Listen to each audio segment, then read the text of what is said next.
Hi everyone, ఈరోజైతే మరొక mini లాగుతో నేనైతే మీ ముందుకు వచ్చానండి. ఈరోజైతే లంచ్లోకి దొండకాయ ఫ్రై అయితే చేస్తున్నానండి. మీతో అయితే ఒక విషయం అయితే షేర్ చేసుకోవాలనుకుంటున్నాను.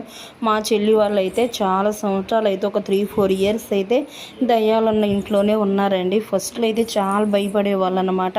కళలు వచ్చేయండి, ఇంక అన్ని వస్తువులు అయితే పడేసేదన్నమాట. బాత్రూంలోకి వెళ్తే ఇంకా బాత్రూంలో కాళ్ళు అయితే అతుక్కుపోయాయండి.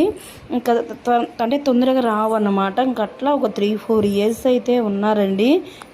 జడ వేసుకునే రబ్బర్ బ్యాండ్లు కూడా పెట్టిన వస్తువు ఒక చోట ఉండదన్నమాట. పాపం అట్లాగే ఫస్ట్లో అయితే చాలా భయపడుతూ అలాగే ఉన్నారండి. తర్వాత అయితే ఇక్కడ నేనైతే దొండకాయ ఫ్రై అయితే చేస్తున్నాను. ఫస్ట్ అయితే తాలింపు వేసానండి. ఆనియన్స్, పచ్చిమిర్చి, కరివేపాకు, తాలింపు గింజలు వేసాను అనమాట. ఇంక ఇవి వేసిన తర్వాత ఫ్రై అయిన తర్వాత టమాటాలు కూడా వేసుకున్నానండి. టమాటాలు వేసుకోకపోతే మనకి ఇంకా బాగుంటుందండి. నేనైతే టమాటాలు వేస్తాను అనమాట.